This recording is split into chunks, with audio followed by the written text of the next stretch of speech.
Hello. आज आपण बघणार आहोत की आलेख पद्धतीने एक सामायिक समीकरणे कशी सोडवितात. यावर्षी इयत्ता 10वीच्या सिलेबसमध्ये आपल्याला या नवीन पद्धतीचा अभ्यास करायचा आहे. मागच्या लेक्चरला आपण असं बघितलं की इयत्ता 9वीच्या दोन पद्धती ज्या होत्या, सहगुणक समान करून आणि चलाची किंमत घालून आपण एक सामायिक समीकरणे कशी सोडवतो ते आपण बघितलं. आज आपण इयत्ता 10वीची महत्वाची पद्धत बघणार आहोत ती म्हणजे आलेख पद्धतीने एक सामायिक समीकरणे सोडविणे. आलेख पद्धतीने एक सामायिक समीकरणे सोडविताना सर्वात महत्वाचं म्हणजेच दिलेल्या दोघही समीकरणांसाठी तुम्हाला 3 उकली काढाव्या लागतील. आपल्याला माहिती आहे की आपण एका वेळी एका समीकरणाचा विचार केल्यास त्या समीकरणाच्या अनंत उकली असतात, परंतु सर्वसाधारणपणे 0 ते 8 आणि 0 ते -8 म्हणजेच -8 ते 8 या दरम्यान x च्या आणि -10 ते 10 याच्या दरम्यान y च्या किमती येतील. अशा पद्धतीने आपल्याला कमीत कमी प्रत्येक समीकरणाच्या 3 उकली हव्यात, जेणेकरून आपण त्या उकली निर्देशन पद्धतीवर म्हणजेच आलेख कागदावर स्थापून एक रेषा काढू शकतो. मुळात आपण दोन चलातील रेषीय समीकरणे बघत आहोत. रेषीय समीकरणे म्हणजेच काय की अशी समीकरणे ज्यांच्या उकली आपण जर आलेखावर स्थापल्या तर ते सर्व बिंदू एका रेषेत येतात. म्हणजेच तुम्ही त्या 3 उकली काढून ते 3 बिंदू जर आलेखावर स्थापले तर ते तिघही बिंदू एका रेषेत असतात. त्यावरून आपण एक रेषा काढू शकतो ज्याला आपण त्या समीकरणाचा आलेख असं म्हणतो. अशाच पद्धतीने दुसऱ्या समीकरणाच्या सुद्धा 3 उकली काढून ते 3 बिंदू आपण आलेखावर स्थापन करायचे आणि त्या 3 बिंदूतून जाणारा सुद्धा आलेख आपण काढायचा, म्हणजे तो दुसऱ्या समीकरणाचा आलेख असेल. आणि ह्या दोघही रेषा परस्परांना ज्या बिंदूत छेदतात तो बिंदू दोघही रेषांचा सामायिक बिंदू आहे, म्हणून त्या बिंदूचे निर्देशक म्हणजेच आपल्या एक सामायिक समीकरणाची सामायिक उकल होईल. तर आपण सुरुवात करूया. यासाठी परीक्षेला जेव्हा हा प्रश्न येईल तेव्हा तुम्हाला हा प्रश्न आलेख कागदावर सोडवायचा आहे.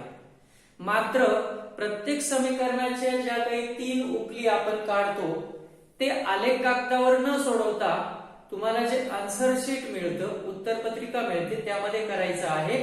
आणि आलेख स्थापन करताना मात्र जो आलेख पेपर मिळणार असतो त्या आलेख पेपरावर तुम्हाला अशा प्रकारचा आलेख काढायचा आहे. म्हणजेच हा एक आलेख पेपर आहे असं आपण समजूया. आलेख कसा काढायचा ते आपण हे बिंदू काढल्यानंतर बघू. तर सर्वात पहिलं उदाहरण जे आहे, आलेख पद्धतीने खाली एक सामायिक समीकरण सोडवा असा प्रश्न आलेला आहे असं आपण समजू. पहिलं समीकरण आहे x + y = 4 आणि दुसरं 2x - y = 2. त्यासाठी सर्वप्रथम आपण 4/3 चा एक तक्ता बनवू, ज्यामध्ये x आणि y च्या किमती आणि x y च्या किमती एकत्रित करून कुठल्याही बिंदूचे निर्देशक जसे x आणि y निर्देशक असतात तशा पद्धतीने इथे आपण त्या उकलींना मांडूया. अशा 3 उकली म्हणजे 3 बिंदूंचे निर्देशक आहेत असं आपण समजू. त्याचप्रमाणे या समीकरणासाठी सुद्धा आपण 3 उकली शोधणार आहोत. त्या 3 उकली म्हणजेच आपल्या 3 बिंदूंचे निर्देशक आहेत. जेव्हा केव्हा तुम्हाला समीकरणावरून 3 उकली काढायच्या असतील तेव्हा समीकरणाला x बरोबर किंवा y बरोबर असं बदलावं लागतं, जेणेकरून आपण y च्या भिन्न किमती टाकून त्यावेळेला x ची काय किंमत येईल हे शोधू शकतो. समीकरण जर इतकं साधं असेल तर त्यासाठी असं करायची गरज नाही. आपण ते तोंडी पण काढू शकतो की अशा कोणत्या 2 संख्या आहेत ज्यांची बेरीज 4 येऊ शकते. ते तुम्ही तोंडी पण सांगू शकता की x ची किंमत जर 1 घेतली तर y ची 3 घ्यावी लागेल, म्हणजे 1 + 3 किती होतात 4. तीच गोष्ट इथे आपण अशी सोडवू शकतो की x बरोबर 4 वजा इथे मी y च्या किमती टाकल्या आहेत. समजा y ची किंमत जर 1 टाकली तर आपल्याला x ची किंमत किती मिळाली 3. नंतर x बरोबर 4 वजा, समजा मी y ची किंमत 5 टाकली, 5 y ची किंमत, तर या ठिकाणी 4 वजा 5 म्हणजे वजा 1 मिळाली मला ती किंमत x ची. आणि तिसऱ्या वेळेला मी y ची किंमत वजा 1 टाकली, वजा 1, त्यावेळेला वजा वजा अधिक होईल, म्हणजेच ते येईल 4 अधिक 1, म्हणजेच तेव्हा x ची किंमत मला किती मिळाली 5. अशा पद्धतीने 3, 1 वजा 1, 5 आणि 5, वजा 1 अशा मला या समीकरणाच्या 3 उकली मिळालेल्या आहेत. या 3 उकली म्हणजेच A B C असे 3 बिंदू आपण मानूया आणि हे 3 बिंदू या आलेखावर स्थापल्यास ते 3 बिंदू एका सरळ रेषेत येतात. ती रेषा काढा, ती रेषा म्हणजेच या समीकरणाचा आलेख होय. या समीकरणाचा आलेख काढण्यासाठी सुद्धा आपल्याला 3 बिंदू घ्यावे लागतील. मग त्यासाठी या समीकरणाला मी y च्या भाषेत बदललं, कारण इथं x ला गुणीला 2 असल्यामुळे तो तिकडे जाऊन भागीला झाला असता. त्यापेक्षा मी y ला तिकडे नेलं आणि तो वजा होता तो अधिक केला आणि तिकडचा 2 इकडे आणला, म्हणजे समीकरण तयार झालं 2x वजा 2. आणि तीच तुमची y ची किंमत आहे जर तुम्ही x च्या वेगवेगळ्या किमती या समीकरणात टाकल्या तर. मग या ठिकाणी y बरोबर 2x 2x वजा 2, यामध्ये आपण x ची किंमत टाकूया 1 वजा 2, बे एक बे आणि त्याच्यातून 2 गेला, म्हणजेच उत्तर येतं 0. यावरून आपल्या असं लक्षात आलं की जर मी x ची किंमत 1 टाकली तर y ची किंमत 0 येते. नंतर y बरोबर 2 कंसात मी इथे x ची किंमत 3 टाकतो, वजा 2 बरोबर 3 दुने 6, 6 मधून 2 गेले 4, म्हणजेच जेव्हा x ची किंमत मी 3 टाकली तेव्हा y ची किंमत मला 4 मिळाली. नंतर y बरोबर 2 कंसात x ची एक किंमत आपण ऋण घेऊया, जसं की वजा 2 बरोबर बे दुने 4, परंतु अधिक वजाचा गुणाकार वजा 4, वजा 4 आणि वजा 2 वजा 6 होतात. म्हणजेच जेव्हा x ची किंमत मी वजा 2 घेतली तेव्हा y ची किंमत मला वजा 6 मिळाली. म्हणजेच माझे बिंदू आले 1,0, 3,4 आणि वजा 2, वजा 6. या ठिकाणी ह्या x च्या किमती आपण मनाने वजा 8 ते अधिक 8 च्या दरम्यान काहीही घेऊ शकतो, त्यासाठी काही बंधन नाही. आता या ठिकाणी वजा 8 आणि 8 च्या दरम्यानच का? कारण आलेखावर जेव्हा आपण हे बिंदू मांडतो तेव्हा बघा x अक्षावर जास्तीत जास्त अधिक 8 आणि वजा 8 आणि y वर y अक्ष थोडा मोठा असतो कागद असा उभा असल्यामुळे, त्यावर वजा 10 आणि अधिक 10 पर्यंतच्या किमती मिळू शकतात. पण यापेक्षा मोठ्या किमती घेतल्यास असे बिंदू आपल्याला आलेखावर स्थापता येणार नाही. म्हणून या ठिकाणी तुम्ही ज्या किमती घेतात त्या x च्या बाबतीत वजा 8 आणि 8 च्या दरम्यान असायला पाहिजे आणि y च्या बाबतीत 10 आणि वजा 10 च्या दरम्यान असल्या पाहिजे. याशिवाय किमती या शक्यतो पूर्णांकात यायला पाहिजे. काही वेळेला समीकरणे खूप किचकट असतात, अशा वेळेला आपल्याला कोणत्याही एकाच्या किमती काहीही घेता येत नाही, विचारपूर्वक घ्याव्या लागतात. पुढच्या उदाहरणामध्ये आपण ते बघूया की आपल्याला काही विशिष्टच किमती घ्याव्या लागतात x च्या किंवा y च्या, जेणेकरून दुसऱ्याच्या किमती पूर्णांकात आल्या पाहिजे. जर आपण काहीही किमती घेतल्या, जसं इथे आपण काहीही किमती घेऊ शकत होतो कारण समीकरण खूप साधं होतं. या ठिकाणी y च्या किमती x च्या किमती टाकल्यावर त्याला कुठल्या अंकाने भागायचं नव्हतं, त्यामुळे किमती प्रत्येक वेळी पूर्णांकातच येत होत्या. परंतु काही समीकरणांमध्ये आपल्याला एका चलाची किंमत टाकल्यावर दुसऱ्याची किंमत काढताना काही विशिष्ट संख्यांनी भागावे लागते आणि अशा वेळेला भाग जात असतील अशाच त्या वरच्या चलाच्या किमती घ्याव्या लागतात. पुढच्या उदाहरणात आपण त्याचा विचार करू.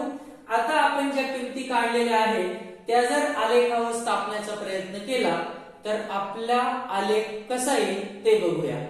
सर्वप्रथम आपण हे 3 बिंदू स्थापू आणि त्याची रेषा काढू.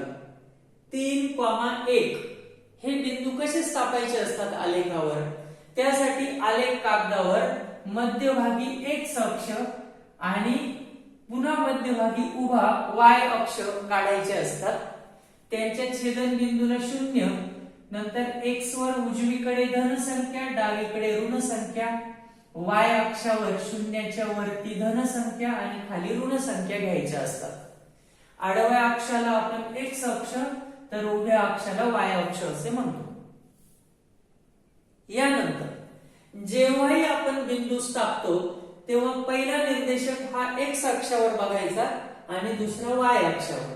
जसं 3 आणि 1 असं जर मी बघितलं तर हे दोघं एकमेकांना ज्या बिंदूपाशी भेटतात तो आपला बिंदू आहे. त्या ठिकाणी एक बारीक डॉट काढायचा आहे, परंतु तो दिसत नाही म्हणून त्या भोवती एक छोटंसं वर्तुळ करायचं.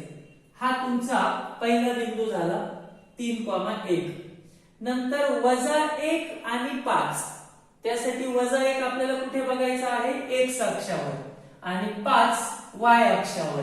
-1 आणि 5 या ठिकाणी आपल्याला भेटतात. त्या ठिकाणी मी वर्तुळ करतो. नंतर दुसरा बिंदू जो आहे तिसरा 5 आणि -1. 5 म्हणजेच तुम्हाला एक्स अक्षावर बघावं लागेल आणि -1 वाय अक्षावर. म्हणजे या ठिकाणी आपल्याला तिसरा बिंदू मिळाला. तर 1, 2, 3 हे तिघही बिंदू जर तुम्ही पट्टीच्या साहाय्याने जोडण्याचा प्रयत्न केला तर ते बिलकुल एका सरळ रेषेमध्ये येतील. अशा पद्धतीने तुम्ही व्यवस्थित पट्टी पकडली आणि या 3 बिंदूंना जोडणारी रेषा काढली तर ती रेषा म्हणजे आपल्या पहिल्या समीकरणाचा आलेख होय. तर ही रेषा कोणत्या समीकरणाचा आलेख आहे हे सांगण्यासाठी आपण त्या समीकरणाला त्या रेषेवर कुठेतरी लिहितो. जसं x + y = 4 असं आपण त्या समीकरणाला त्या रेषेवर लिहू शकतो. म्हणजेच त्या समीकरणाचा आलेख आहे ती रेषा. यानंतर ह्या बिंदूंना स्थापून ही रेषा सुद्धा आपण काढूया. 0, 1,0. 1 हा x अक्षावर आणि 0 y अक्षावर. म्हणजेच पहिला बिंदू स्वतः एक्स अक्षावरच येईल या ठिकाणी. नंतर 3,4. 3 एक्स अक्षावर, 4 वाय अक्षावर आणि हे दोघं परस्परांना ज्या बिंदूत छेदतात तो आपला हा बिंदू आहे 3,4. आणि -2, -6. -2 एक्स अक्षावर आणि -6 वाय अक्षावर. तर या ठिकाणी आणि आता 1, 2 आणि हे 3 हे तिघही बिंदू जोडणारी आपण रेषा काढली की ती आपल्या दुसऱ्या समीकरणाचा आलेख होईल. तर अशा पद्धतीने हे तिघही बिंदू जोडणारी आपण रेषा काढूया.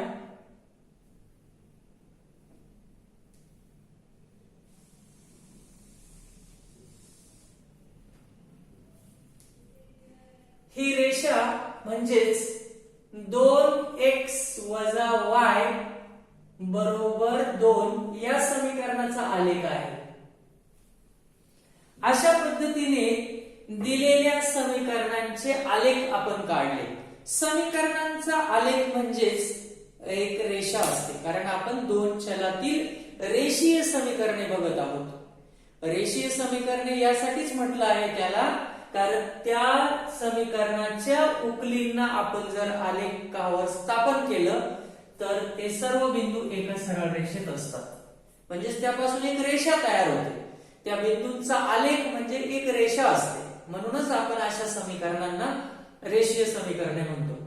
आता आपल्याला या समीकरणाची काय शोधायची होती? उकल.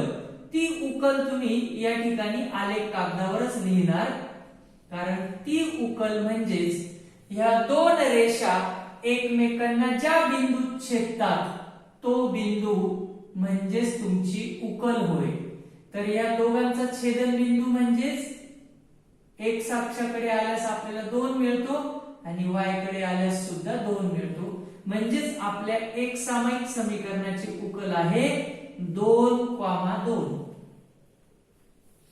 तर आलेख पद्धतीने एक सामायिक समीकरणाची उकल काढणे अतिशय सोपं आहे. त्यासाठी फक्त तुम्हाला दिलेल्या समीकरणांच्या 3 उकली शोधाव्या लागतील. एका समीकरणाच्या 3 उकली या आलेखावर स्थापल्यास एक रेषा मिळते.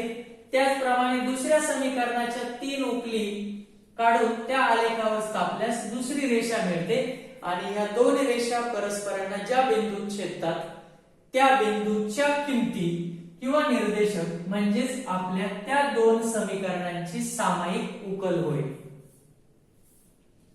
अशा पद्धतीने आपण आलेखाच्या साहाय्याने एक सामायिक समीकरणे सोडवू शकतो.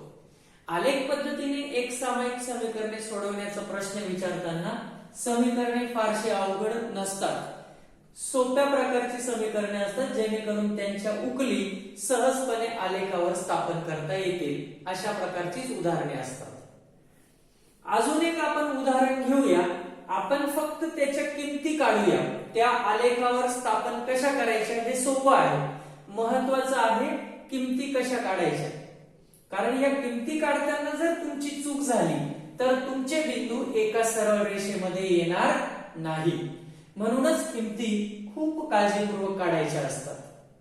पुढच्या उदाहरणामध्ये एक समीकरण जास्त जटिल आणि गुंतागुंतीचं आहे. त्यावेळेला आपल्याला कोणत्याही किमती न घेता विशिष्ट किमतीच घ्याव्या लागतात, जेणेकरून दुसऱ्या चलाच्या किमती पूर्णांकात यायला पाहिजे. उदाहरणावरून ते तुमच्या लक्षात येईल. दुसरं उदाहरण बघूया, ज्यामध्ये फक्त आपण किमती काढणार आहोत, आलेखावर स्थापणार नाही.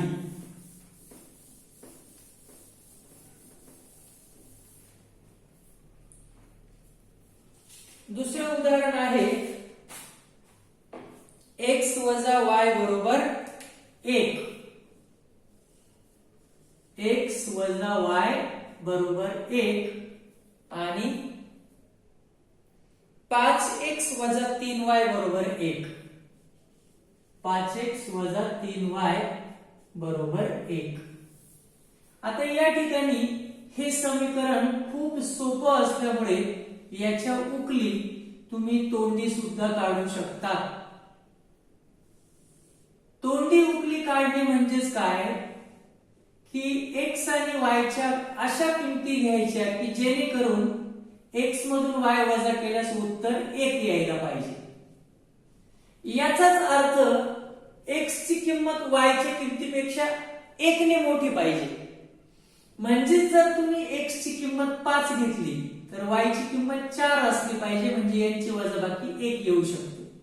जर x ची किंमत 4 घेतली तर y ची 3 असली पाहिजे. x ची किंमत 3 घेतली तर y ची किंमत 2 असली पाहिजे. म्हणजेच काही समीकरणे इतकी सोपी असतात की आपल्याला असं कॅल्क्युलेशन किंवा आकडेमोड करण्याची गरज नसते. मग तुम्हाला किमती मिळाल्या 5,4, 4,3, 3,2. यानंतर या समीकरणाकडे वळूया. या समीकरणाच्या उकली तुम्ही तोंडी काढू शकत नाही. शिवाय x किंवा y च्या कुठल्याही किमती या ठिकाणी चालणार नाही. याचं कारण असं, ते उदाहरण सोडून तुम्हाला दाखवतो मी. समजा 5x वजा 3y बरोबर 1 असं समीकरण असल्यास आपण हा विचार करू की हा 3y आपण तिकडे पाठवूया आणि हा 5 पण तिकडे पाठवूया. म्हणजे ह्या बाजूला मला फक्त x ची किंमत मिळाली पाहिजे. त्यासाठी 1 हा 3 तिकडे जाऊन अधिक 3y झाला आणि हा 5 तिकडे जाऊन भागिले झाला. ही तुमची x ची किंमत आहे. म्हणजेच तुम्ही y च्या किमती टाकल्यास x ची तुम्हाला किंमत मिळेल. परंतु आपण ज्या पद्धतीने मगाशी x किंवा y च्या काहीही किमती घेतल्या होत्या तशा इथे जर घेतल्या तर काय होईल? उदाहरणार्थ मी जर 1 2 4 अशा काही किमती घेतल्या तर काय होईल? या ठिकाणी y ची किंमत जर मी 1 टाकली तर x ची किंमत मला मिळेल 1 अधिक 3 कंसात y ची किंमत 1 भागिले 5 बरोबर 1 3 1 3 छेद 5 आणि 3 आणि 1 4 छेद 5. आता 4 छेद 5 असा बिंदू आपल्याला आलेखावर स्थापताच येणार नाही. म्हणजेच एका चलाची किंमत पूर्णांकात आहे परंतु दुसऱ्याची किंमत मात्र अपूर्णांकात मिळते. म्हणजेच ह्या बिंदूची किंमत जर 4 छेद 5 असेल तर 4 छेद 5 आणि 1 हा बिंदू आपण आलेखावर स्थापन करू शकत नाही. कारण 4 छेद 5 कुठे आहे x अक्षावर आपल्याला माहिती नाही.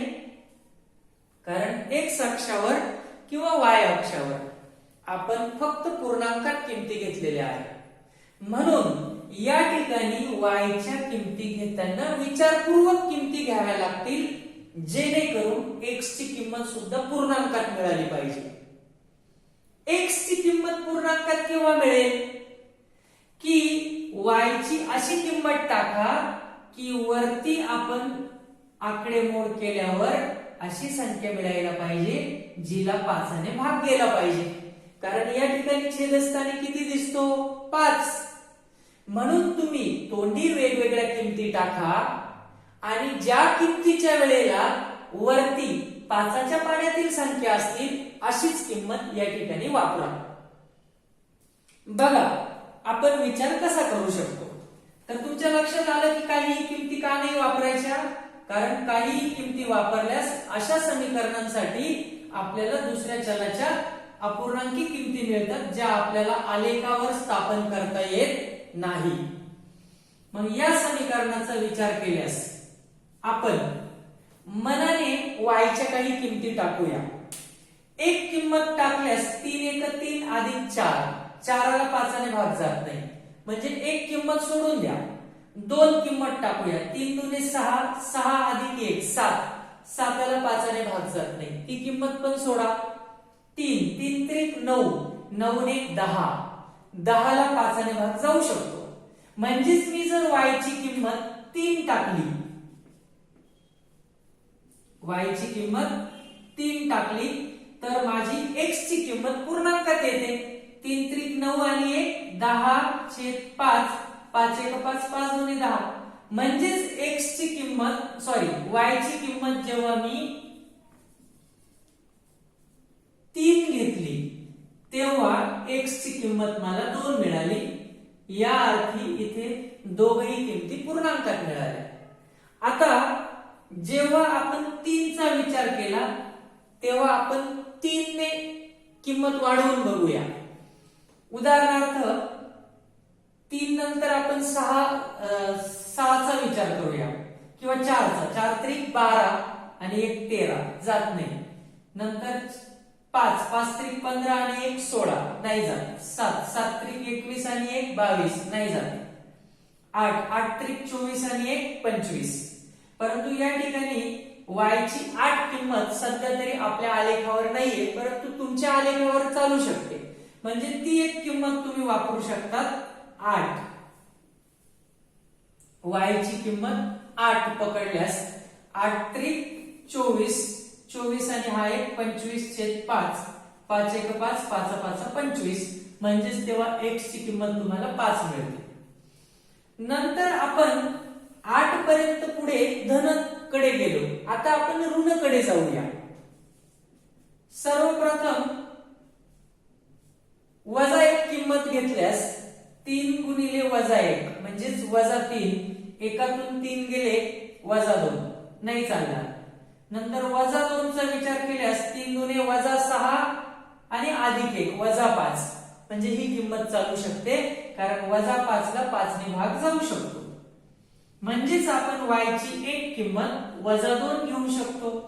त्यावेळेला 3 दुने -6 आणि हा 1 छेदिले 5 आणि एकामधून 6 गेल्यास -5 उरतात छेदिले 5. 5 1 5 5 1 5 म्हणजेच x ची एक किंमत आपल्याला -1 मिळाली जेव्हा y ची किंमत आपण -2 घेतली होती. अशा पद्धतीने 5,8 या ठिकाणी 2,3 आणि या ठिकाणी -1, -2.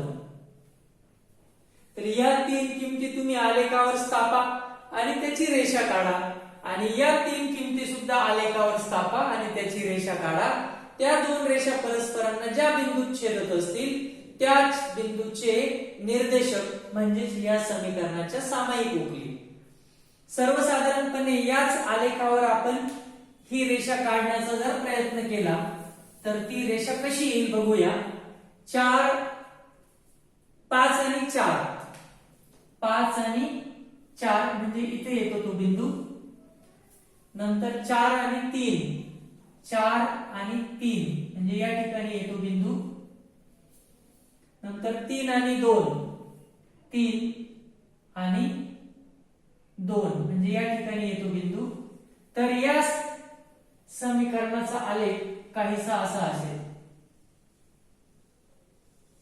अंदाजे रेषा काढली आहे पट्टी न वापरता, तुम्ही तशी रेषा काढू शकता. नंतर या समीकरणाचा विचार केल्यास 2,3 म्हणजे या ठिकाणी येईल 5,8 5 आणि y वर 8 चा विचार केल्यास या ठिकाणी कुठेतरी 8 असता म्हणजेच 5 आणि हा 8 या ठिकाणी तो बिंदू आला असता.